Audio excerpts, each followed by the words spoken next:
韓国の大法院判決により国際法違反の状態が続いております。韓国政府が今行っていることは第二次世界大戦後の国際秩序を根底から覆すものに等しいものであります。 이측이 함께 지혜를 모아나가기를 기대하겠습니다. ちょっと待ってください。韓国側の提案は全く受け入れられるものでない。それを知らないふりをして改めて提案するのは極めてグレードでございます。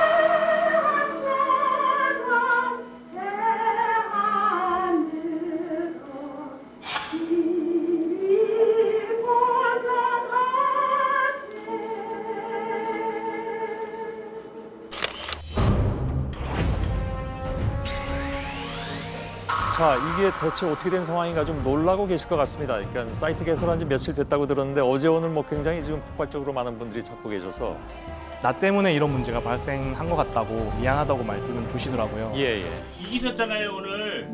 일본 정부 그리고 회사한테 하고 싶은 말씀 있으면 하셔요. 한국이 잘한다고 이제 환영을 받죠. 지금은 좀 시원하다고 그랬죠. 아 일본에서? 아마 네 일본에서 잘한다고 환영합니다. 사실 진짜 보상 관심을 받아야 되고 배상 받아야 될 분들이 잊혀지는 것 같아서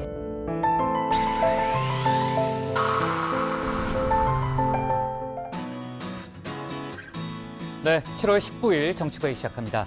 최 반장, 조금 전에 영상에서도 봤지만요. 오노다로 일본 외무상이 주일 한국 대사를 초치했잖아요. 네. 아까 보니까 뭐 말도 자르고 상당히 격한 표현들을 많이 썼네요. 사실 뭐 가끔 제가 양 반장의 말을 자르고 이렇게 잠깐만 이렇게 들어갈 때가 있기는 한데 그렇게 뭐 외교적인 관계에서는 사실 뭐 보기 힘든 장면이었잖아요. 무슨 말인지 그러니까 일본 무슨 측에서는 이해가 돼요? 무슨 말인지 도대체 일본 앞뒤가 연결이 잘 안 되는 측에서는 거예요. 예. 이제 자신들이 요구했던 제3국 중재위 설치를 우리나라가 받아들이지 않자 이 대사를 네. 불러가지고 강하게 항의를 한 건데 네. 일단 뭐 그 상황 자체만 놓고 보면 좀 외교적인 결례 아니었냐라는 지적 나옵니다. 네, 결례라는 표현을 본인이 쓰고서 본인이 또 무례한 표현을 하는 그렇죠. 이제 그런 네. 상황이었더라고요. 신 반장. 자, 오늘이 이제 임시국회, 6월 국회 마지막 날이잖아요. 지금 분위기로 봐서는 빈손으로 끝날 가능성이 높죠. 네, 지금 여야 3당 원내대표가 아침에 한 번 만났고 오후에도 한 번 만났고요. 결렬됐죠? 지금도 문희상 국회의장실에서 만나려고 모여드는 중인데. 아, 지금 만나요 또? 네, 지금 제가 직전까지 모여드는 중이라는 얘기까지 듣고 왔는데 네. 사실상 오늘 처리는 조금 어려울 것 같습니다. 민주당의 경우에는 뭐 의원들 자정까지 비상대기령까지 내렸는데 네. 예결위 소위에서 심사가 사실 완료가 안 됐습니다. 그래서 그렇죠. 만약에 합의돼도 오늘 중에는 어렵고 합의 가능성도 높지는 않은 상황입니다. 네, 그럼 6월 국회 추경 처리는 물 건너가는 분위기네요. 사실상 그렇게 보입니다. 네, 좋습니다. 우리 들어가서 얘기를 좀 이어갑시다. 갑시다.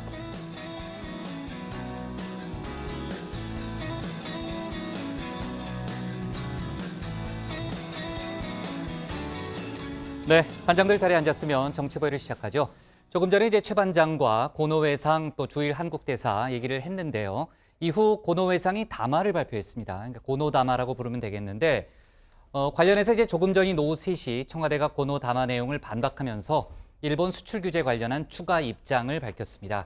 김현종 국가안보실 2차장은 우리가 국제법을 위반하고 있다는 일본 측의 주장이 잘못됐다 이렇게 얘기를 했고요. 민주국가로서 대법원 판결을 무시도 폐기도 못한다는 원론적인 입장을 다시 한번 재강조했습니다.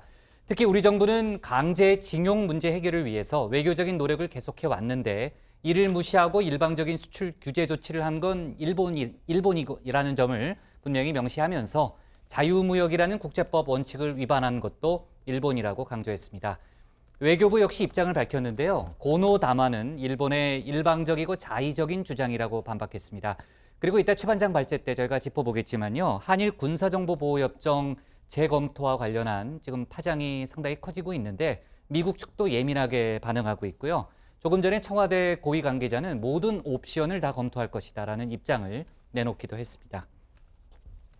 자, 문재인 대통령이 오늘 예비역 군 원로들을 청와대로 초청해서 오찬을 함께했습니다.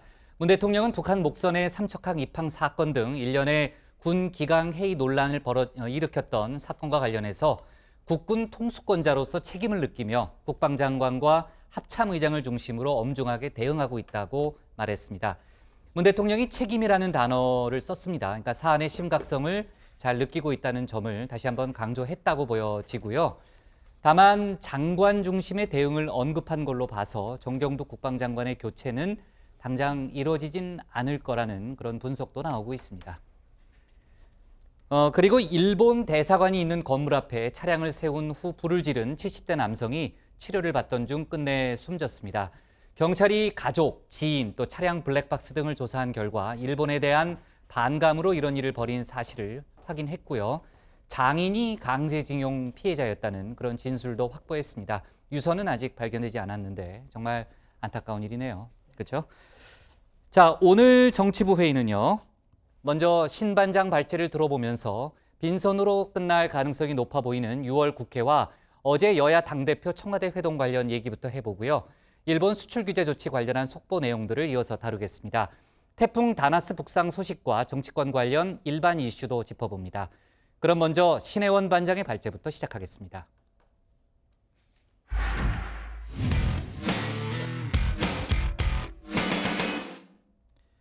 추경 처리를 위해 소집됐던 6월 임시국회, 지금 마지막으로 여야 원내대표들이 만나고 있다는 소식은 들어왔지만 사실상 본회의 일정조차 잡지 못한 채 빈손으로 회기를 마칠 가능성이 높아졌습니다. 어제 문재인 대통령과 여야 5당 대표가 회동까지 한 터라 막판 합의 가능성도 조심스럽게 나왔지만은 오전 오후 만남에서 이견을 좁히지는 못했습니다. 오늘 신반장 발제에서 국회 관련 소식, 또 어제 청와대 관련 회동 소식도 함께 짚어보겠습니다. 새해 첫 임시국회가 빈손으로 끝나는 것 아니냐는 우려도 있었는데요. 국회 취재기자 연결하겠습니다. 표종혁 기자. 네, 국회에 나와 있습니다. 4월 국회는 사실상 올스톱 상태로 보냈고 또 5월 국회는 아예 열지도 않았죠. 빈손으로 아무것도 남기지 않았지만 문이 열리자마자 빈손 국회 우려가 앞서고 있는 상황입니다. 네, 수년째 국회 소식을 전하는 여의도 지방령 최반장. 지금과는 사뭇 다른데요. 저때 무슨 심경의 변화가 있었던 것 같습니다. 자, 아무튼 국회, 특히 빈손 국회 전문가 최반장이 오늘 일본의 수출 규제를 전담한다고 해서 제가 대신 국회 상황을 전해드립니다. 자, 오늘은 추경 처리를 위해 소집된 6월 임시국회 종료일입니다.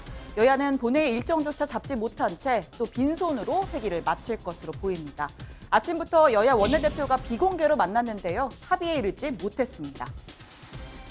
특별히 진전된 것이 없습니다. 민주당에서 아무것도 연구하고 네, 민주당에서 지금까지는 수용하지 않고 있습니다.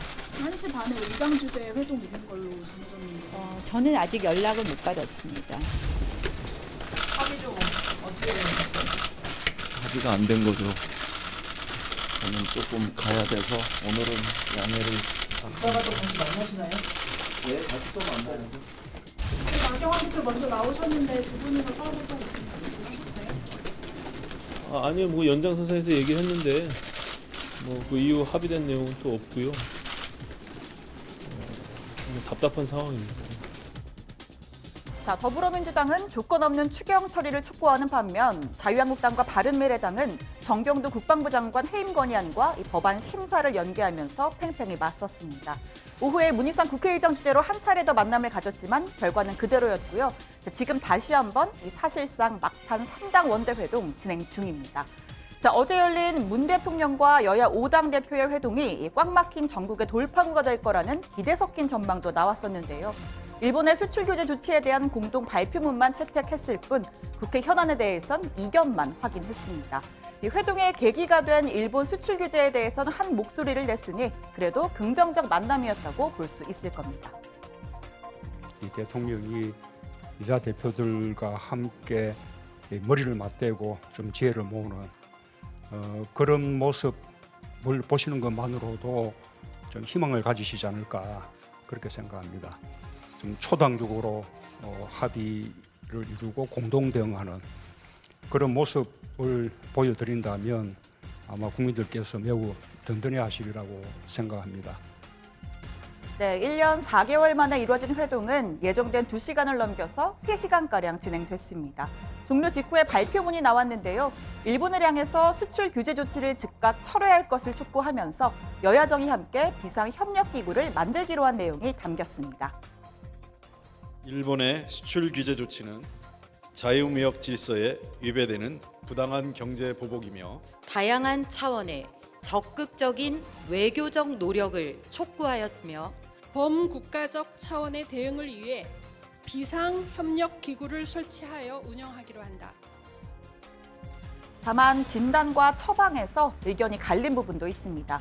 한일 정상회담 개최와 대일 특사 파견에 대해서도 의견을 나눴지만 합의에 이르지는 못했습니다. 이 경제 전쟁이 제가 보기에는 쉽게 끝날 것 같지는 않습니다. 어차피 한 번은 건너야 할 강이고 넘어야 할 산입니다. 그래서 지금 정부가 별다른 대책 없이 말로 국민 감정에 호소하고 있습니다. 대통령께서 어려우시더라도 톱다운 방식으로 해결을 하셔야 되지 않겠나. 비공개 회동에서도 정부가 국민 감정에 의존하는 것 아니냐라는 야당 대표들의 지적이 이어졌는데요. 자, 이에 문재인 대통령은 반일 감정은 스스로 갖고 있지 않고 그럴 생각도 전혀 없다고 답했습니다. 또 한일 양국 간 위안부 합의 당시를 언급하면서 양 정부 간의 합의만으론 안 된다. 피해자, 국민들의 공감대가 있어야 함을 교훈으로 얻었다라고도 말했습니다. 해법이 된다면 특사든 고위급 회담이든 가능하지만 무조건 보낸다고 되는 건 아닐 것이다라고도 이야기했습니다. 자, 다른 정치 현안에 대해선 이견이 꽤 컸습니다. 한쪽에선 정부의 경제정책 전환, 즉 소득주도 성장의 폐기를 요구했고 또 다른 한쪽에선 최저임금 상승이 여전히 부족하다는 의견을 냈습니다. 개헌 문제도 테이블에 올랐습니다. 적폐 청산을 앞세우고 외골수의 길로 가고 있습니다. 그러면서 새로운 적폐를 쌓는 내로남불도 끊이지 않고 있습니다. 예산으로 일자리를 만든다는 생각은 버려주십시오. 소득주도 성장은 폐기되어야 합니다. 저는 문재인 대통령께서 2년 전에 여야가 선거제 개혁에 합의한다면 분권형 개헌에 찬성하겠다. 이렇게 말씀하셨습니다. 그 말씀이 지금도 유효한지 그 말씀을 꼭 듣고 싶습니다. 내년도 최저임금 인상률이 2.8%인데 이것은 경제 위기 상황에나 있을 법한 일이라고 생각합니다. 자, 물론 이렇게 마이크 앞에서 하는 공식 발언 가장 중요하지만요. 이 마이크가 켜지기 전에 도란도란 나누는 담소가 또 재미있는 부분입니다. 어제 미처 소개하지 못한 장면들을 한번 모아봤습니다.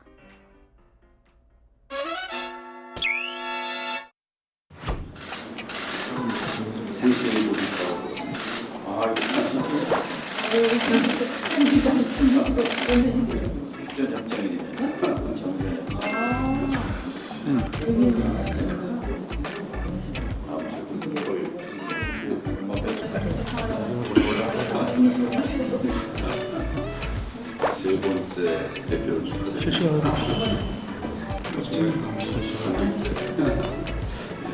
완벽한 세 번째 뭔가 이름이 선배 같은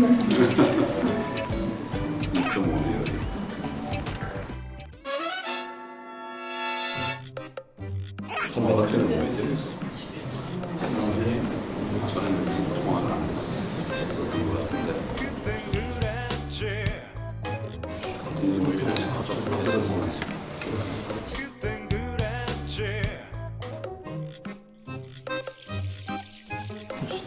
총회를 저쪽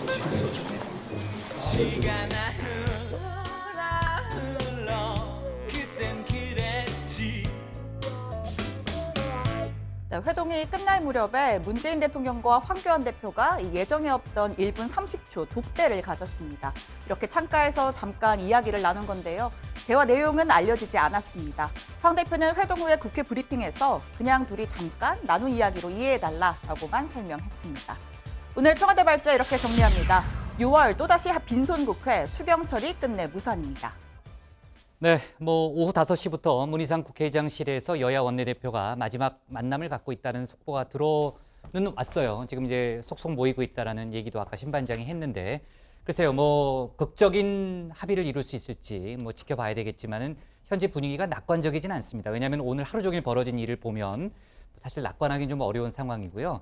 오늘 아침부터 오후까지 이어진 여러 번의 협상이 다 불발됐습니다. 그러니까 6월 임시국회 안에 추경안 처리는 특히 추경안 처리는 사실상 어려워졌다고 봐야 되는 거죠.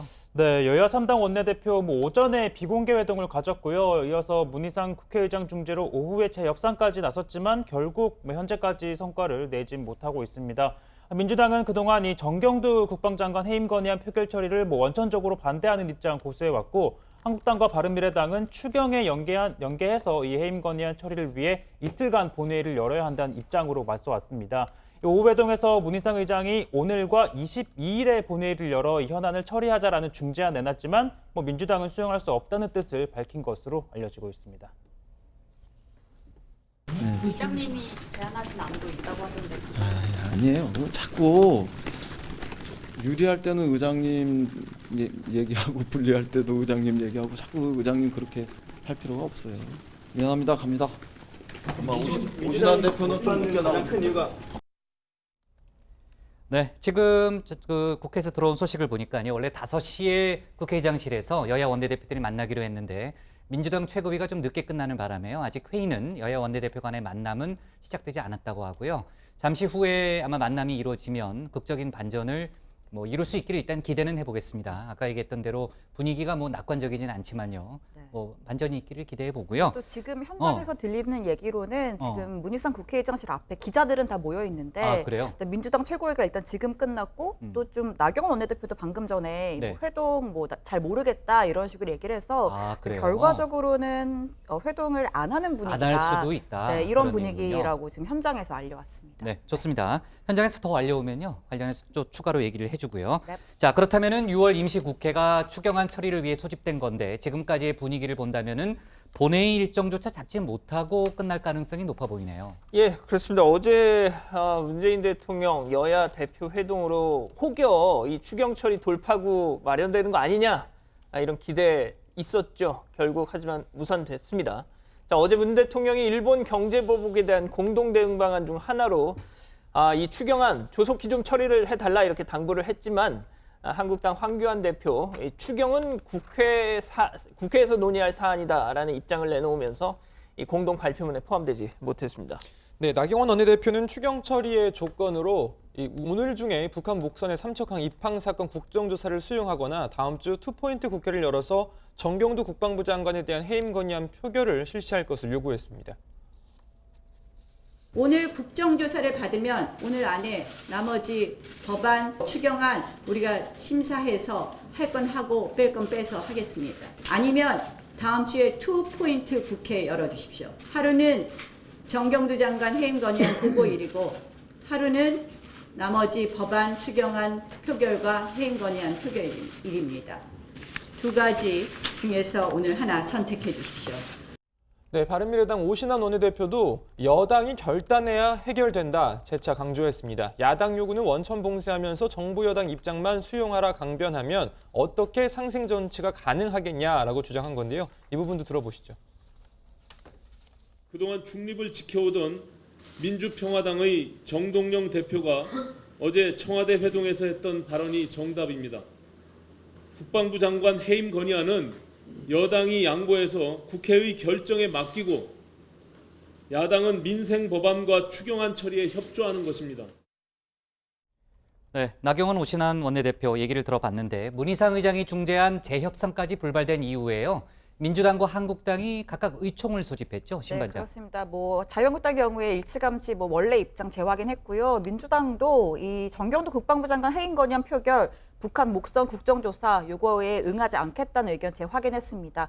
다만 이인영 원내대표가 이 소속 의원들에게 자정까지 전원 대기령을 내리긴 했는데 아까도 잠깐 말씀드렸지만 지금 예결위 소위 문제 때문입니다. 그러니까 네. 민주당은 예결위 심사가 오늘 중에 종료가 가능한지 여부를 확인하고 재차 또 지도부 회의를 갖겠다는 입장이거든요. 그러니까 만약에 오늘 중에 심사가 종료가 된다면 추가 협의 가능성이 있는 것이고 그렇지 않게 된다면 네. 사실상 오늘은 이렇게 협의가 종료될 걸로 보입니다. 그렇겠네요.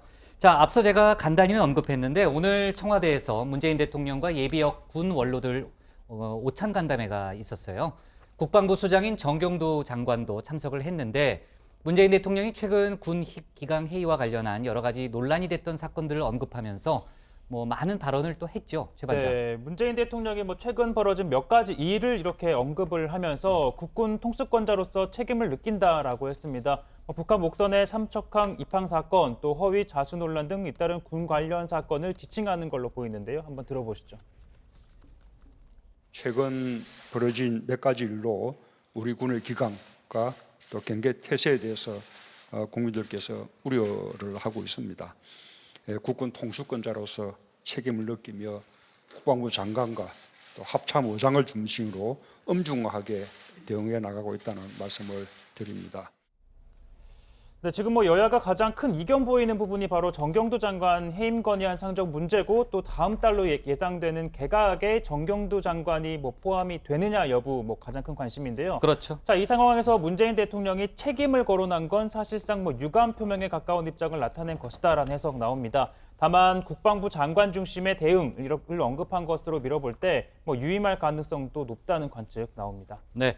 자, 어제 청와대 5당 대표 회동 뭐 뒷이야기도 아까 저 신반장이 소개했는데 아침에 보니까 문재인 대통령이 황교안 대표에게 1대1 회담을 제안했다는 그런 얘기도 좀 돌았잖아요. 청와대가 사실이 아니라고 부인했죠. 예, 근데 뭐 일단 오늘 그 투샷이 잡혔던 사진, 글쎄요. 뭐 아까 청문회에서 봤죠.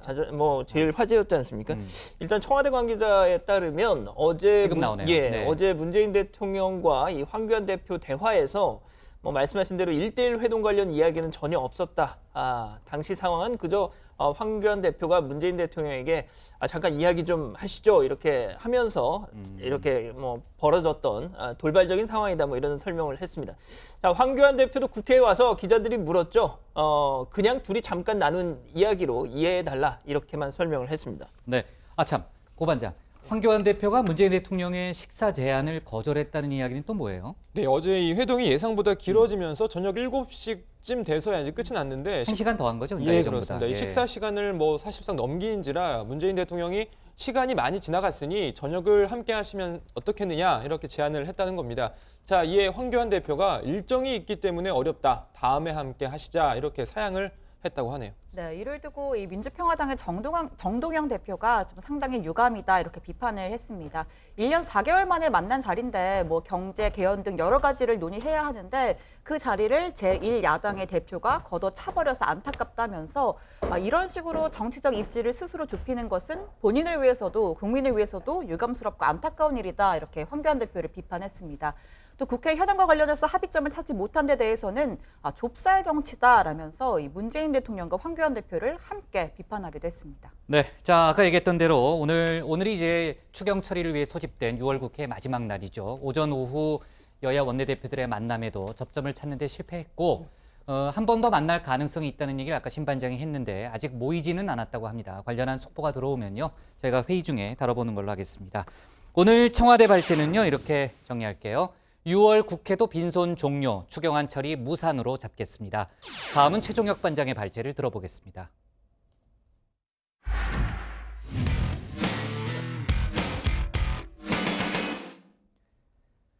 우리 대법원의 강제징용 배상 판결을 두고 일본은 자신들이 요구한 제3국 중재위 설치 요구 시한이 어제로 지나자 오늘 곧바로 주일 한국 대사를 불러 항의했습니다. 또 한국이 국제법을 위반하고 있다는 주장을 담은 외무성 담화도 발표했는데요. 우리 정부는 일본의 일방적인 주장에 불과하고 오히려 국제법을 위반한 건 일본이라며 강하게 반박했습니다. 오늘 최 반장 발제에서 일본 수출 규제 관련한 속보 내용들을 짚어보겠습니다. 네, 강제징용 판결과 관련해 우리 정부는 한국 기업과 일본 기업이 1대1로 기금을 마련해 피해자들에게 배상하자고 했지만 일본은 이를 거부했죠. 자, 그러면서 일본은 1965년 한일 청구권 협정으로 강제징용 문제는 모두 해결됐으니까 이 협정에 따라 분쟁 해결 절차에 돌입하겠다며 1단계 외교적 경로를 통한 협의에 이어서 양국이 지명한 위원이 중심이 된 중재위 구성, 그리고 3단계인 제3국에 의뢰해서 중재위를 구성하는 방식을 차례대로 요구했습니다. 그러나 우리는 사법부 판단에 개입할 수 없다며 받아들이지 않았는데요. 결국 일본 정부는 오늘 주일 한국 대사를 불러 항의했습니다. 韓国政府が国際法違反の状態をこれ以上野放しにしないように直ちに是正の措置を取られることを強く求めたいと思います。韓国政府が今行っていることは第二次世界大戦後の国際秩序を根底から覆すものに等しいものであります。 자, 통상 이 같은 자리에서는 관례적으로 양측이 한 번씩 모두 발언을 하고 또 상대방의 주장에 대해 반박을 하게 되는 그런 태도를 입장을 취하는데요. 그런데 고노 외무상 남관표 대사의 모두 발언이 채 끝나지 않았음에도 말을 이렇게 끊어버립니다. 日本側に韓国側の構想をお伝えしてきており、この方法を基礎としてより良い解ちょっと待ってください。韓国側の提案が全く受け入れられるものでない。旧朝鮮半島出身労働者の問題を他の問題と一緒にあたかも関連しているかのように位置づけるのはやめていただきたい。それは韓国の世論におかしな影響を与えることになります。これ以上はマスコミが退出してから申し上げます。 자, 말을 끄는 것도 모자라 곧바로 비공개로 전환하면서 취재진 앞에서 고노 외무상의 발언에 대해 다시 이 남 대사가 반박할 기회를 주지 않는 등 외교적인 결례를 한 겁니다. 자, 이렇게 일본이 중재위 구성에 의미를 부여하고 또 외교적 압박을 취하고 있는 건 이 국제사회를 향해 한국이 협상에 응하지 않은 것이라고 주장하고 또 추가 규제를 정당화하기 위한 명분을 쌓기 위한 것으로 풀이됩니다. 그리고 특히 우리나라를 수출 절차 간소화 혜택을 주는 화이트리스트에서 배제하려는 이유로도 이 한국이 캐치홀 규제가 미비하고 또 양국 간 수출 통제 협의에 응하지 않고 있다는 주장을 내세우며 명분을 좀 만들고 있는데요. 그러나 우리 정부는 사실과 다르다며 반박합니다. 지난 2017년 일본 동경에서 개최된 경제산업성 주최 열린 컨퍼런스에서도 충분히 우리의 캐치홀 제도를 설명한 바 있습니다. 더 이상 근거 없이 우리의 캐치홀 제도를 폄훼하지 않기를 촉구합니다. 자, 그리고 양자 협의와 관련해서도 우리 정부는 일본 경제산업성이 주최하는 국제 컨퍼런스에 매년 참가해서 일본 정부의 한국 제도를 설명하는 등 한일 당국자가 수시로 의견을 교환해 왔다고 반박했습니다. 그러니까 이 조치를 취하기 전에 사실관계부터 제대로 확인하라는 겁니다.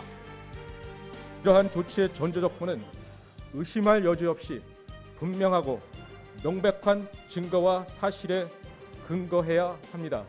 한국을 비화이트 국가로 격화시키는 매우 중대한 사안입니다. 나아가 양국 경제뿐만 아니라 글로벌 공급망에도 심대한 영향을 미칠 우려가 있습니다. 문재인 대통령과 여야 대표 회동에서도 이 문제 중요하게 다뤄졌는데요.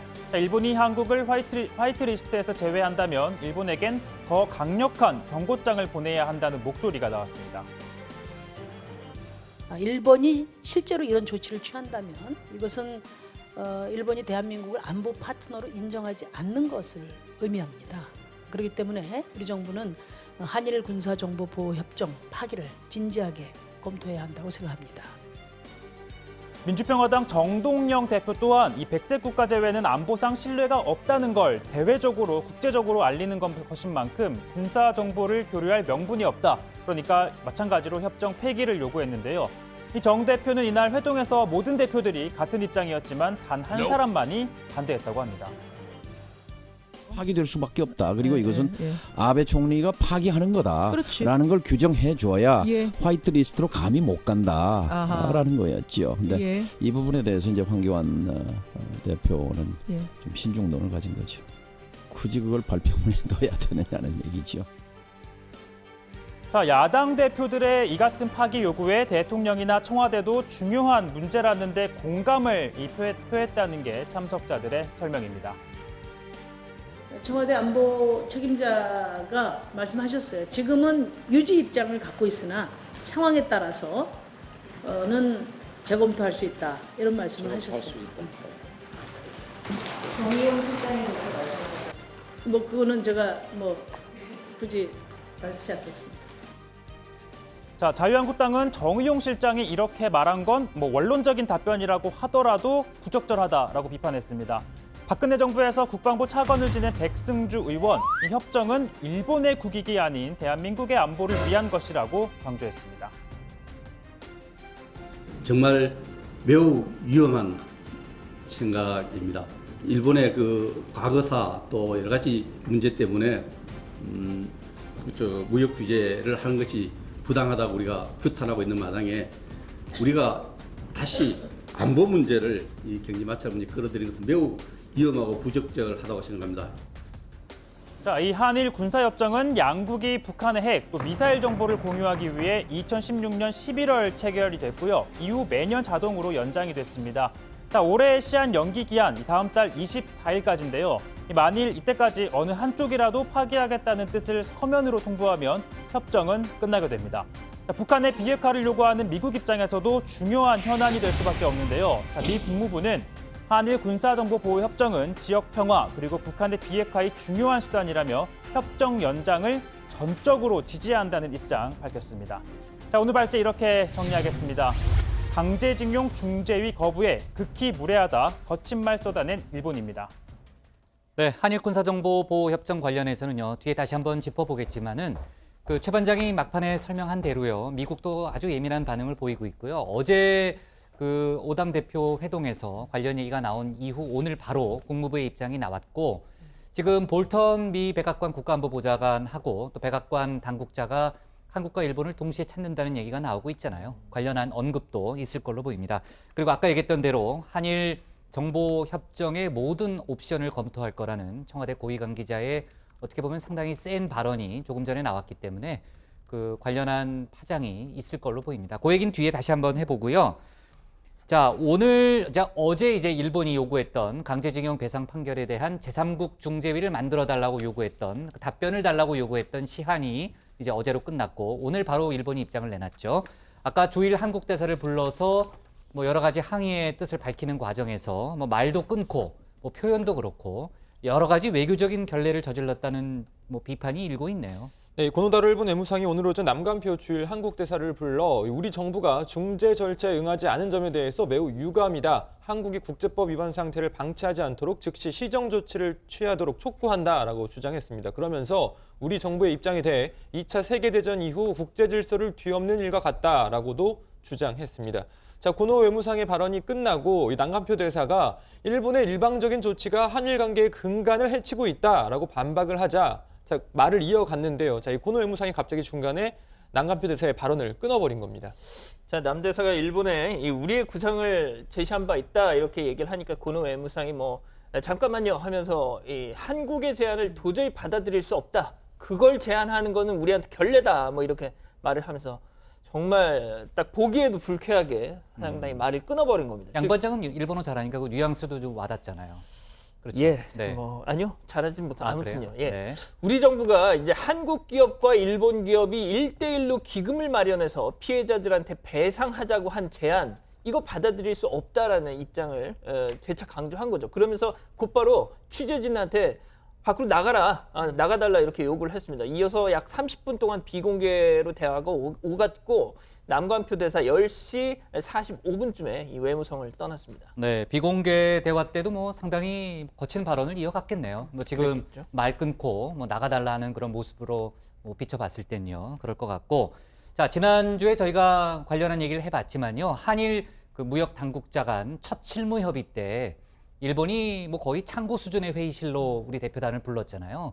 대표단이 들어오는데 일어나지도 않고 주변에 지저분한 청소도 제대로 안 돼 있는 그런 방에서 회담을 가졌는데 조금 전에 이제 영상을 보면 고노 외무상도 외교적으로 상당히 무례한 그런 태도를 보였다는 비판에 휩싸일 수밖에 없고 물론 이제 본인이 일부러 그랬겠죠. 그렇죠. 다 그걸 이용했다고 볼 수 있는 거고.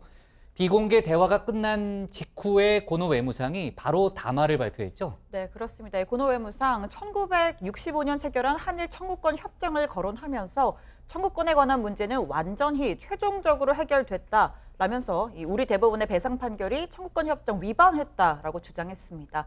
자, 그러면서 한일 청구권 협정에 따라 한국 측에 중재위 요청을 했지만 거부당했다면서 필요한 조치해 나가겠다고 했고요. 또 우리 정부를 향해서 국제법 위반 상태 해소를 위한 구체적인 조치를 재차 강력히 요구한다라고도 했습니다. 자, 그러니까 2019년판 고노 담화라고 좀 이름을 붙여볼 수 있을 것 같은데 사실 전하 신반장은 잘 모르지만 1993년도에도 고노 담화가 있었죠, 국장.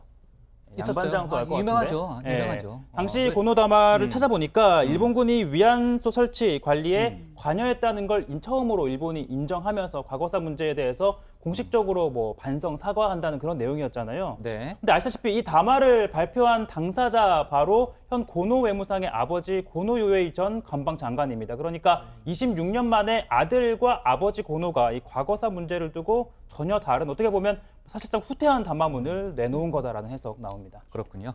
자, 다음에 얘기할 땐 좀 고반장도 같이 좀 얘기해줘요. 고반장이 자꾸 좀 빠지는 것 같아요. 그죠? 양쪽에서. 아니 근데 이거는 나이의 문제가 아니라 나이의 문제는 아닌 것 같은데. 뭐 기자 시험을 준비하는 사람은 당연히 알아요. 신반장은 알았다는 것 같아요. 그렇죠. 아까 보니까. 알고 있죠. 알고 있었죠? 네. 상식 아닙니까? 자, 이런 오늘 그 고노 담화에 대해서 우리 정부가 곧바로 반박 입장을 내놨죠, 고반장. 네, 그렇습니다. 이 외교부는요, 일본 정부의 일방적이고 자의적인 주장에 동의할 수 없고 구속될 필요도 없다라고 반박했습니다. 그러면서 진정한 문제 해결을 위해서는 일본이 불행한 역사를 직시하면서 피해자의 고통과 상처를 치유하기 위한 노력을 기울일 필요가 있다라고 밝혔습니다. 네, 청와대도 김현종 국가안보실 2차장이 오후 3시에 기자회견을 열고 일본의 주장에 대해서 적극적으로 반박했죠. 네, 한국이 국제법을 위반하고 있다라는 일본의 주장에 대해서 김현종 차장은 우리 대법원은 한일 청구권 협정이 강제징용자에 대한 반인도적 범죄를 포함하지 않았다라고 판단했다면서 사실과 다르다고 반박했습니다. 아울러서 이 강제징용 문제 해결을 위해서 일본 측과 외교 채널을 통한 협의를 지속해 왔는데 이 같은 노력이 끝나기도 전에 일본이 일방적으로 수출 규제 조치를 취했다면서 오히려 국제법을 위반한 건 일본이라고 지적했습니다.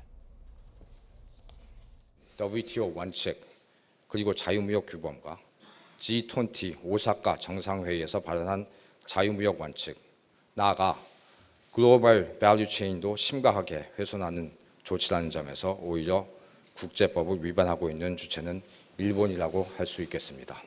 당초 강제징용이라는 반인도적 불법 행위를 통해 국제법을 위반한 것은 바로 일본입니다.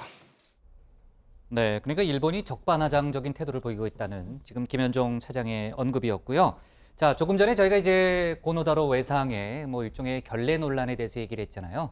외교부가 조금 전에 밝힌 입장을 보니까 오늘 남관표 대사 초치 때 고노 외무대상이 보인 태도야말로 무례했다고 보며 우리 참석자가 일본 측 태도의 부적절성을 지적하고 유감을 표명했다라는 설명을 조금 전에 했습니다. 좋습니다.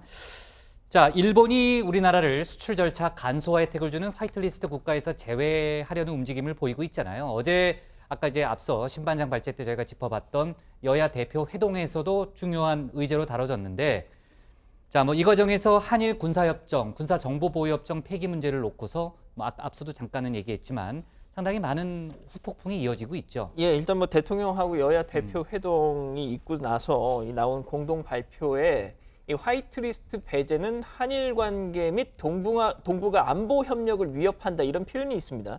자, 그리고 어제 회동에서는 일본이 우리나라를 이 화이트리스트에서 뺀다면 한일 군사정보보호협정 폐기를 검토해야 한다는 얘기가 나왔다고 하죠. 자, 정의당 심상정 대표 공개된 모두 발언에서 이걸 요구를 했고 민주평화당 정동영 대표도 비공개 회동에서 관련 조치를 적극적으로 요구했다고 합니다. 들어보시죠. 7월 30일 또는 8월 1일 화이트리스트 배제를 발표하게 될 것이라고 예측하고 있습니다. 이러한 이제 전면적인 경제 보복의 의미와 함께 이것은 안보상 신뢰가 없다라는 것을 대외적으로 국제적으로 공포하는 것이기 때문에 그런 국가와 군사정보를 교류할 그런 명분이 없어지는 겁니다. 자, 그러니까 이 일본이 우리나라를 화이트리스트 국가에서 제외를 한다면 아베 총리 스스로 우리나라를 안보상 믿을 수 없는 나라다라고 인식을 하는 것이기 때문에 군사정보를 공유해서는 안 된다라는 주장이었고요. 이 참석자들이 정의용 안보실장이 현장에서 상황에 따라 재검토할 수 있다라고 답했다라고 전하자 어젯밤 고민정 대변인 원론적인 입장의 발언이라고 설명을 했고요. 그리고 오늘 청와대 관계자 역시 경제 문제와 협정은 연계되어 있지 않다는 입장을 재차 강조하기도 했습니다. 네. 자, 그렇고요. 어쨌든 한일 군사정보보호협정을 언급한 거는 미국을 향해서 적극적인 중재에 나서 달라. 뭐 이런 메시지를 보냈다는 해석도 가능하겠네요. 네, 당장 미국 국무부도 각종 언론을 통해서 한일 군사 협정은 지역 평화와 또 안정을 유지하고 북한의 비핵화를 달성하기 위한 중요한 수단이다라고 입장을 밝혔습니다. 그러면서 정보 공유 능력은 한미일 3국이 동북아의 안보와 번영을 위해 협력하는 데 중요한 부분이다라고 평가했습니다. 특히 볼턴 백악관 안보보좌관이 다음 주 일본과 또 우리나라를 방문할 것으로 알려지고 있는데요. 성사가 된다면 한일 갈등을 해소하는 데 어느 정도 역할을 할 수 있다, 이런 관측도 나오고 있습니다. 민주평화당 정동영 대표는 볼턴 보좌관이 나서서 아베 총리에게 불장난을 멈추라고 분명한 경고를 보내야 한다, 이렇게 요구하기도 했습니다. 네, 한일 군사정보보호협정 재검토 관련해서요. 청와대가 사실 오전에는 조금 톤다운하는 분위기였어요. 근데 조금 전에 청와대 고위 관계자의 상당히 강경한 발언이 나왔거든요. 제가 이제 그 얘기를 좀 하면은 그 한일 정보 협정의 모든 옵션을 다 검토할 것이다라는 얘기고, 기자들이 이제 질문을 했어요. 파기까지 고려하느냐라는 질문에 대해서 질적이든 양적이든 모든 옵션을 다 검토할 것이다라는 얘기입니다. 그러니까 아까 이제 심상정 정의당 대표의 완전 파기 주장 뭐까지는 안 가더라도 그 질적이라는 말이 들어간 걸로 봐서는 교환하는 정보의 어떤 수준이라 그럴까요? 그 정보의 어떤 뭐라 그럴까요? 그 위계, 종류 이런 거는 좀 규제할 수 있다. 그러니까 완전 파기 가능성도 있지만 또는 그 내용적인 측면의 규제도 가능하다라는 여러 가지 옵션을 좀 내놨다고 보여지고요. 아무튼 단순히 그냥 훅 던지는 발언이 아니고 상당히 신중하게 이 부분을 검토하고 있다는 그런 뉘앙스의 발언이었습니다. 그 미국의 상당히 후속적인 반응이 빨리 나타나고 있기 때문에 이 문제가 앞으로 좀 이어질 거예요. 속보가 많이 나올 걸로 보여지고. 자, 그리고 이제 일본 불매운동에 대한 얘기를 좀 해보겠습니다.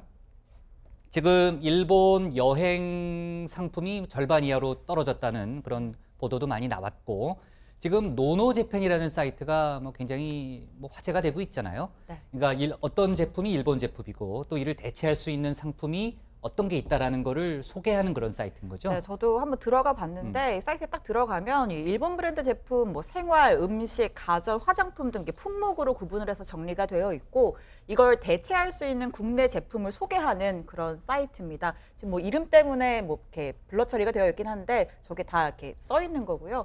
한때 접속자가 폭주해서 이 서버가 마비되는 상황도 있었다고 합니다. 해당 사이트를 운영하는 김병규 씨는 어제 JTBC 뉴스룸과의 인터뷰에서 이 사이트를 만든 이유가 대법원 강제징용 판결의 당사자인 이춘식 할아버지 때문이다라고 설명을 했는데요. 한번 들어보시죠. 최근에 그로 인해서 수출 제재가 발생하고 한일 문제가 이슈화되면서 나 때문에 이런 문제가 발생한 것 같다고 미안하다고 말씀 주시더라고요. 그래서 저는 그 기사를 보고 되게 마음이 아팠고요. 사실 진짜 보상 관심을 받아야 되고 배상받아야 될 분들이 잊혀지는 것 같아서 이제 강제징용 피해자분들을 위한 그런 위로와 공감의 표시로 사실 이걸 만들게 됐어요. 네, 또 이 밖에도 국내 최대의 일본 여행 인터넷 커뮤니티 내일동이 일본 불매운동에 동참한다는 뜻으로 운영을 잠정 중단했고요. 이 외에도 온라인 커뮤니티에는 일본 브랜드 홈페이지 회원 탈퇴나 일본 여행을 취소했다는 인증사진이 올라오기도 했습니다. 이번 수출 규제 조치에 항의하는 이 개인 차원의 불매운동이 확산되는 분위기입니다. 네, 자 오늘 기사 제목은요. 자 이렇게 잡을게요. 청와대 강제징용 수출 규제 일본이 국제법 위반으로 제목을 잡겠습니다. 다음은 양원보 반장의 발제를 들어보겠습니다.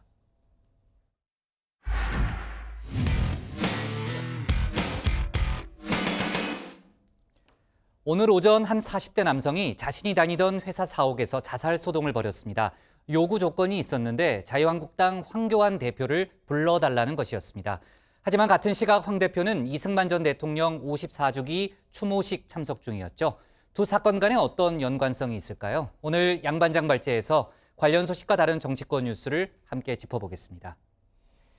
예, 그렇습니다. 자유한국당 황교안 대표 이름을 이런 상황에서 듣게 될 줄은 정말 몰랐습니다. 오늘 오전 9시쯤이었죠. 자유한국당 측에 경찰에 급히 연락이 왔습니다. 자유한국당이 경찰에 연락을 한 겁니다. 자, 이상한 연락이 왔는데 이것 좀 확인해 달라 한 거죠. 내용인즉 어떤 남성이 다짜고짜 한국당에 전화를 해서 황교안 대표 불러달라.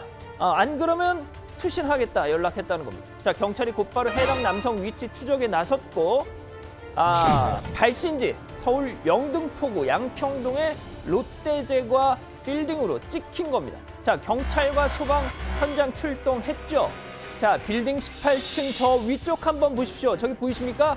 한 남성이 저렇게 난간에 걸터 앉아 있습니다. 지금 어딘가로 전화를 걸고 있는 모습인데요. 조금만 몸의 균형을 잃어도 아찔한 상황이 될 것 같은데, 자, 119는 만약의 사태를 대비해서 저기 밑에 보시면 노란색 에어매트까지 준비를 해놨습니다. 자, 저 남성 이제는 아예 발을 한쪽으로 내밀고 있습니다. 어쩌려고 저러든지.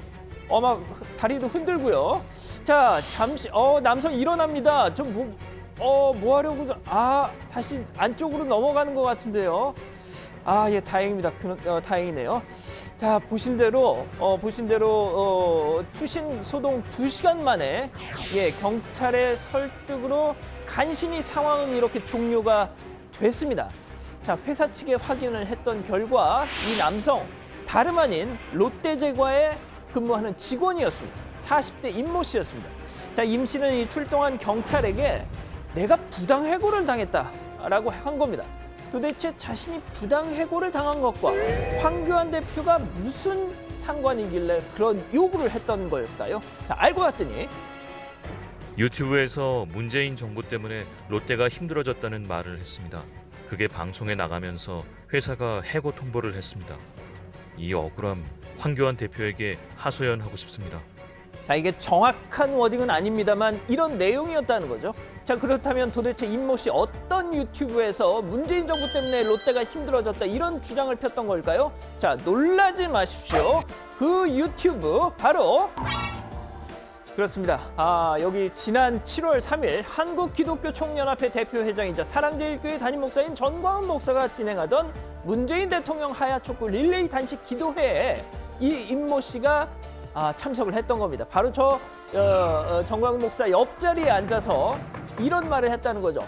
롯데제과 임직원이 6,800명이고 기독신우회 소속이 2,000명이다. 내가 롯데제과 총무과 직원인데 내가 협조를 직원들한테 구하면 문재인 대통령 탄핵 서명 왕창 받을 수 있다라고 했던 거죠. 자, 롯데제과 측 입장도 나왔는데 이 퇴사 의사를 밝힌 건 임 씨였고 때문에 이건 부당해고도 아니다라고 했던 겁니다. 자, 같은 시각 전광훈 목사는 오늘도 항상 그렇듯 이렇게 청와대 앞 분수대에서 단식 기도회를 진행을 했습니다.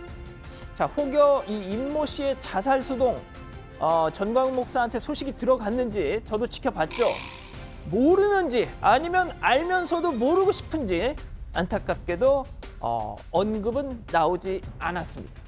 자, 그리고 이런 자살 소동이 벌어지던 그 시각 황교안 대표 이승만 전 대통령 54주기 추모식에 참석하고 있었죠. 자, 추도식을 끝내고 나왔을 때 그만 좀 작은 소동이 있었습니다. 자, 보여주시죠. 박근혜 전 대통령 지지자들 알고 봤더니 또 우리 공화당 지지자들이었다고 하더군요. 자, 황 대표를 보자 저렇게 물을 뿌리고 황 대표가 탄 차량을 향해서 저렇게 욕설을 퍼부으면서 진로를 막는 소란이 벌어졌던 겁니다. 자, 다음 소식으로 가보겠습니다. 오늘 국회 과방위 전체 회의가 열렸습니다. 양승동 KBS 사장 출석 요구가 있었는데요. 양 사장 지난 15일에 이어서 오늘도 나오지 않았습니다. 자, 과방위는 양 사장에게서 이 최근 논란이 됐던 그 시사기획창, 그러니까 태양광 사업에 현 정권 실세들이 개입해 있다 이런 의혹을 제기했다가 이 청와대의 정정 보도 요구를 받은 뒤에 이 재방송이 불발된 것과 관련해서 사장을 불러서 업무 보고 받으려고 했던 건데 이 불출석으로 이게 무산이 됐던 겁니다. 자, 가장 화를 낸 쪽은 당연히 한국당이죠. 이렇게요. 법위에 군림하고 국민 위에 군림하겠다는 그 자체의 그 이상도 더 이하도 아닐 것입니다. 국론 분열에 앞장서고 국민을 모욕하는 양승태 사장 해임 촉구 결의안을 내야 된다. 양승태 씨는 지금 전 대법원장 지금 구속돼 있는 분이죠. 자, 그런데 문제는 민주당 역시도 이 양승동 사장 그다지 거들지 않았다는 겁니다. 의혹이 사실이든 아니든 나와서 직접 해명을 했어야 하는 거 아니냐라는 거죠. 이렇게요. KBS 측은 국회의 정상적인 출석 요구에 2차례 불응한 것에 대해 마땅히 책임져야 할 것입니다. 하지만 한국당의 심기를 진짜 세게 건드린 더 큰 논란거리가 있었죠. 바로 어제 KBS 9시 뉴스였습니다. 자, 일본 제품 불매운동 리포트 전하면서 자 보시는 것처럼요. 화면 좀 키워주시죠. 예, 앵커 뒤에 바로 저런 CG를 띄운 겁니다. 자, 언뜻 보시면 노노재팬 앞서 설명해드린 그 이미지처럼 보일 수 있는데 그렇지 않습니다. 알파벳 O, 일장기가 들어간 그 부분에 저 횃불 이미지 바로 자유한국당 로고 표시죠. 자, 저 이미지는 일본 제품 불매가 아닌 자유한국당 안 뽑겠다라는 이미지였습니다. 자, 한국당, KBS가 이제는 아주 그냥 작정을 하고 제1야당 낙선 운동에 나섰다. 이 정치 권력의 영혼을 팔아먹었다. 맹성토했습니다. 이렇게요.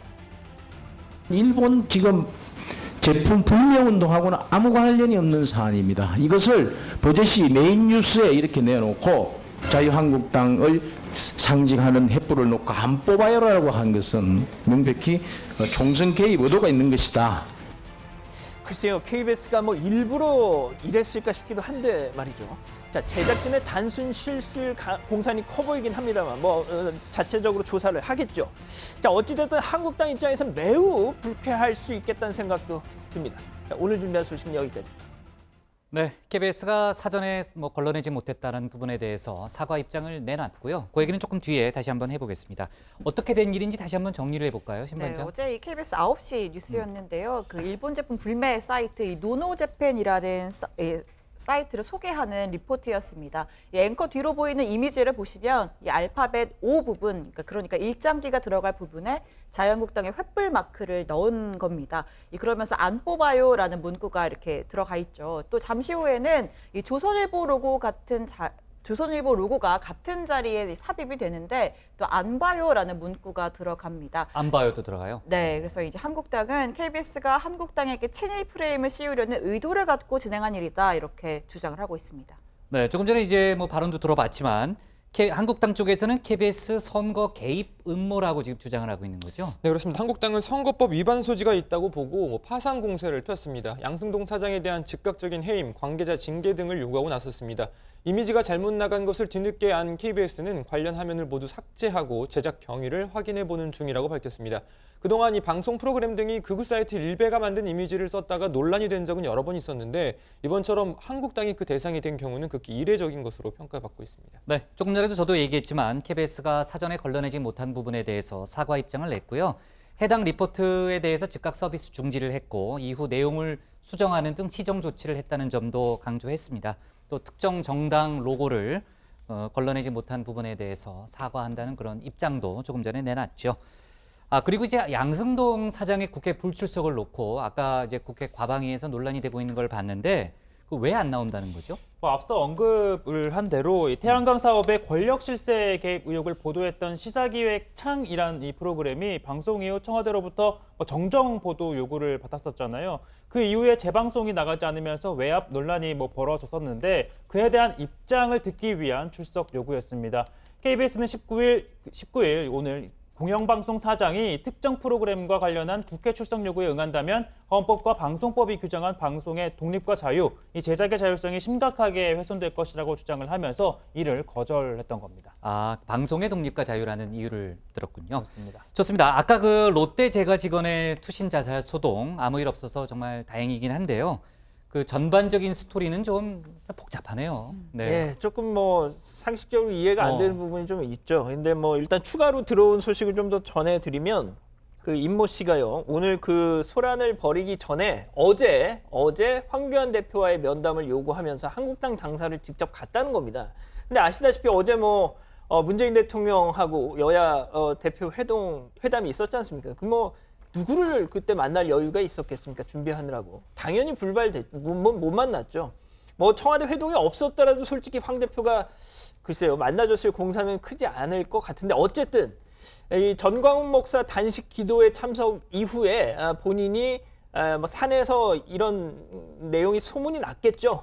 그랬는지 이 심리적 부담을 느껴서 회사를 관두겠다고 본인이 먼저 회사 측에 얘기를 했다는 것이 롯데 제과 측의 설명입니다. 네, 회사 측 얘기를 좀 들어보면, 그러니까 본인이 먼저 관두겠다고 하면서 왜 투신 소동을 벌였는지, 아무튼 전반적인 과정을 조금 좀 이해하기는 어려운 그런 측면도 있습니다. 물론 이제 사실관계 더 들어봐야 되겠지만요. 그리고 롯데제과 측 설명을 들어보면 임모 씨가 전광훈 목사에게 했던 여러 가지 팩트가 조금 틀리다면서요. 그 회사 측 주장은.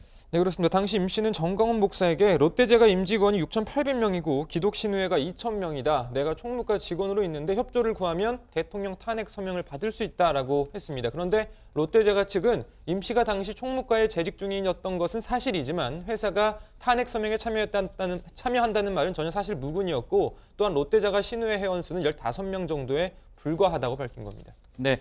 자, 지금 이제 막 들어온 소식을 보니까요. 6시 5분, 그러니까 딱 2분 전이네요. 2분 전에 그 여야 교섭단체 3당 원내대표들이 그 문희상 국회의장실로 들어갔다고 합니다. 이제 오늘이 6월 임시국회 마지막 날이라는 얘기를 앞서 저희가 했는데 아마 마지막 협상이 되겠네요. 지금 시간으로 봤을 때.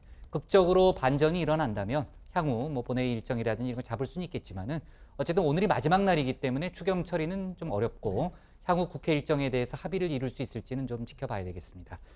자, 황교안 대표가 이승만 전 대통령 추도식에 참석했다가 박근혜 전 대통령 지지자, 뭐 어떻게 보면 이제 우리 공화당 지지자라고도 볼 수 있는데 뜻하지 않은 봉변을 당했잖아요. 아까 물세례를 받았는데 그 어떻게 봐야 돼요, 이 사건? 네, 일단 뭐 상황을 좀 설명해 드리자면 오늘 동작구 국립서울현충원에서 이 추모식 열렸습니다. 우리공화당의 조원진, 홍문종 공동대표와 뭐 지지자들이 참석을 했는데 식이 끝나고 퇴장을 하는 과정에서 우리공화당 깃발을 든 사람 한 10여 명이 황교안 대표의 뒤로 쫓아와서 뭐 네가 사람이냐라는 말을 포함해서 뭐 욕설을 쏟아냈던 겁니다. 이 황 대표 수행원들이 이 육탄 저지를 했는데 이 황 대표를 향해서 뿌려진 저 물줄기까지는 다 막지는 못했습니다. 그래서 뭐 양복에 좀 물이 튀었다고 하더라고요.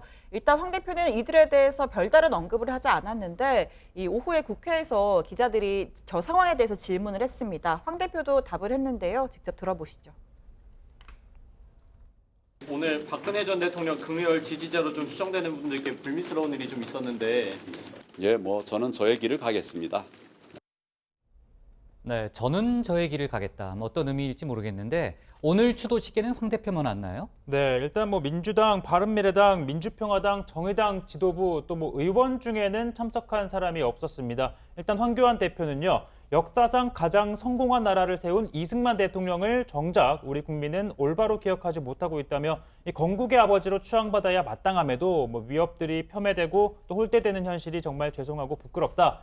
이 위대한 건국 대통령인 이승만 대통령의 생애와 업적을 우리 국민 모두의 마음에 깊이 새길 수 있도록 최선을 다하겠다라고 했습니다. 네. 자, 그리고 오늘 고 정두원 전 의원 발인식이 열렸는데 어떻게 진행됐습니까, 최 반장? 네, 발인은 뭐 예배 형식으로 진행이 됐고요. 유가족과 또 현역 의원으로는 유승민, 정병국, 하태경 바른미래당 의원, 그리고 김용태 한국당 의원, 유인태 국회 사무총장, 그리고 또 함께 방송을 진행했죠. 이 배우 김승우 씨 등 추모객 120여 명이 참석을 했습니다. 이 고인은 서초구에 있는 원지동 서울추모공원에서 화장이 된 다음 경기도 성남에 있는 분당 메모리얼 파크에 안치가 됐습니다. 네. 자, 고인의 영면을 기원하고요. 오늘 준비한 소식은 이렇게 정리하겠습니다. KBS 일장기의 한국당 로고, 한국당 총선 개입 주장이죠. 그러니까 그렇게 정하겠습니다. 다음은 고석승 반장의 발제를 들어보겠습니다.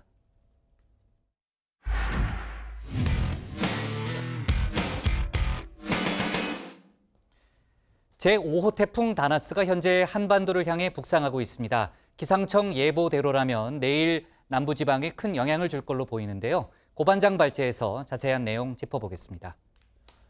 네, 태풍 다나스가 한반도를 향해 올라오고 있습니다. 현재 중국 상하이 인근 해상을 지나고 있는 것으로 보이는데요. 기상청이 조금 전 발표한 태풍 예상 경로부터 잠깐 보시겠습니다.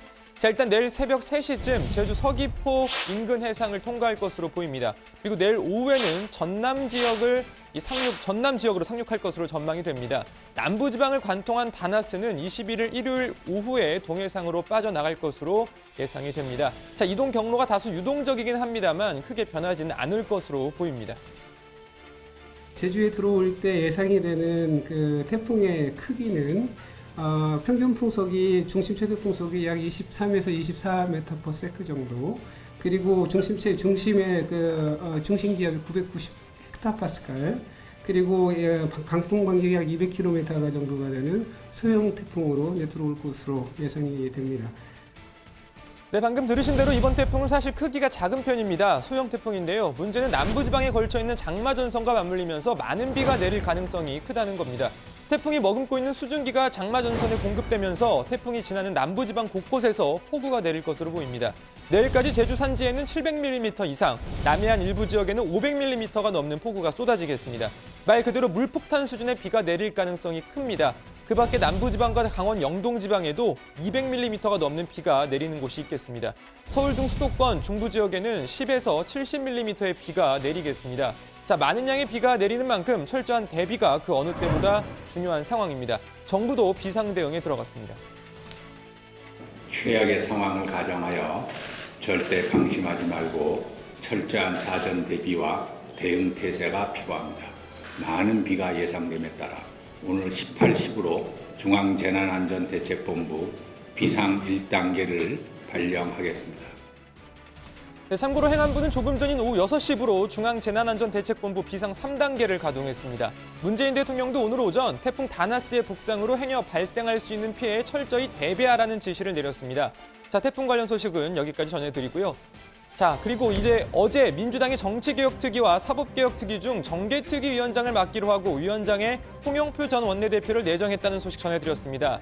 자, 관련 이야기 좀 더 해보겠습니다. 홍 전 원내대표 어제 기자간담회를 갖고 정개특위 위원장을 맡게 된 소감을 밝혔는데요. 다음 주부터 특위 가동에 나서겠다고 말했습니다. 또 기존 개정안을 고집하지 않겠다고도 밝혔습니다. 저는 다음 주부터라도 정개특위를 빨리 가동을 시켜서 본격적인 논의를 시작했으면 하는 바람입니다. 여야 간사들하고 협의를 해서 다음 주 중에는 정개특위 회의 일정을 잡도록 하겠습니다. 얼마든지 합리적인 어떤 대안을 제시하고 또 현실적인 어떤 합의 방안이 있다면 고집할 생각은 없습니다.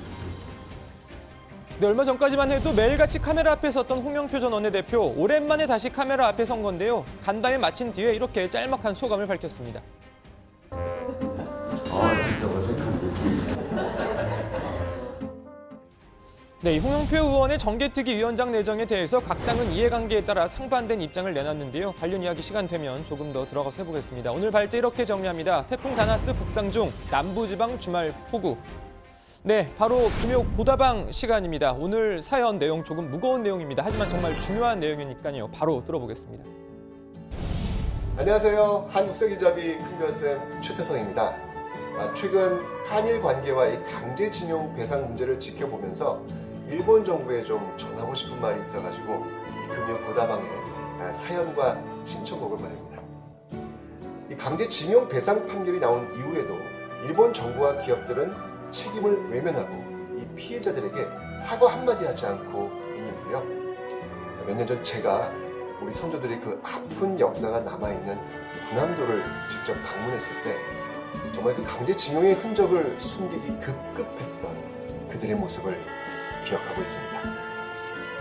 역사를 잊은 민족에게 미래는 없다는 말처럼 이 과거의 잘못을 인정하고 피해자들의 목소리에 귀 기울여야 건강한 한일 관계의 미래가 있을 것입니다. 역사가 올바로 기억되는 그 순간까지 우리는 지치지 않고 기억하고 또 실천할 것입니다. 그런 의미에서 김현성의 담쟁이라는 노래를 신청합니다. 네, 요즘 곳곳에서 많은 활약을 하고 계신 스타 역사 강사 최태성님의 사연이었습니다. 자, 지난해 대법원의 강제징용 배상 판결, 이 소송을 냈던 이춘식 할아버지가 최근 변호사에게 이런 이야기를 했다고 합니다. 광주에 살고 계시는데 광주에 서울까지 저희를 만나러 오셨습니다. 그래서 하셨던 말씀이 본인 때문에 다른 사람들이, 한국의 여러 사람들이 피해를 보는 게 아닌지 정말 걱정이다라고 걱정을 얘기해 주시면.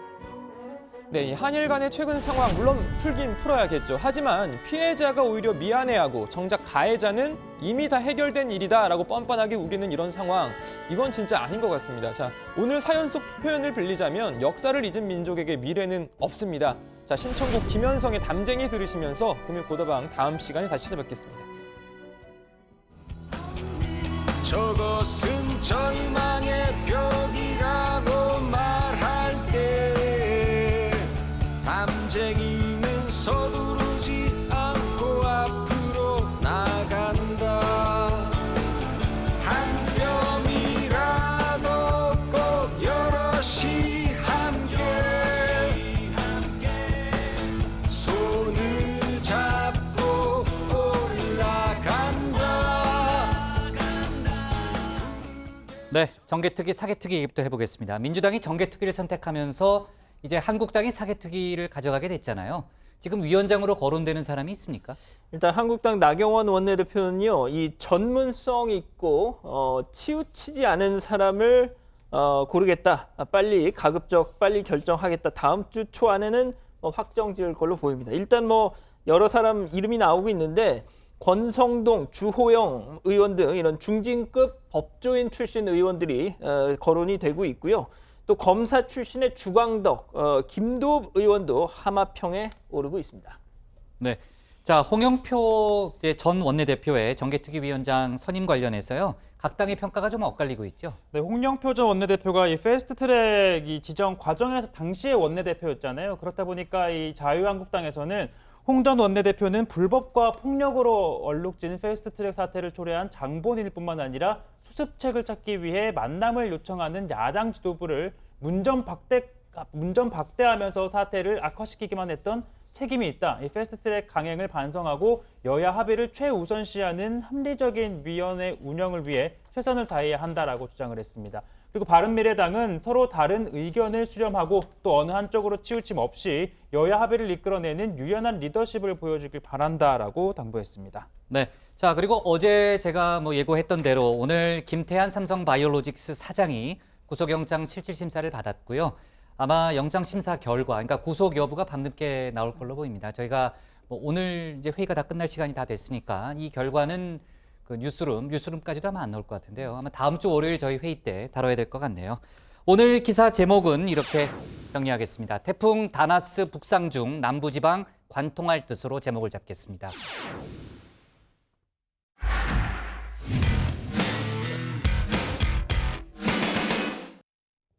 네, 복국장의 60초 리뷰 시작합니다. 조금 전에 제목도 잡았는데 북상 중인 태풍 다나스가 내일 남부지방에 큰 영향을 줄 걸로 보입니다. 중요한 일이니까 다시 한번 강조하면요. 해당 지역 주민들은 태풍 정보를 수시로 확인하는 게 중요하고요. 창문은 테이프 등으로 창틀에 단단하게 고정해야 합니다. 행정안전부 홈페이지에 가면요. 국민 행동 요령이 잘 정리돼 있으니 참고하시기 바랍니다. 일본 수출 규제 관련해서는 내일 60여 개 시민단체 회원들이 일본 대사관 앞에서 아베 총리를 규탄하는 촛불 집회를 연다는 소식도 들어와 있습니다. 다음 주 월요일 일정을 잠깐 보자면요. 사법행정권 남용 의혹으로 구속돼 재판을 받고 있는 양승태 전 대법원장의 석방 여부가 결정됩니다. 재판부는 이날 보석 관련 결정을 하겠다고 예고한 바 있습니다. 최근 자사고 재지정이 취소된 서울 지역 학교들에 대한 청문 절차가 월요일부터 시작된다는 소식도 있습니다. 오늘 정치부에는 여기까지입니다. 주말 잘 보내시고요. 특히 태풍 조심하시고 저희는 다음 주 월요일 오후 5시 10분에 다시 찾아뵙겠습니다. 네, 수고하셨습니다. 일주일 동안 수고 많았어요. 네. 자.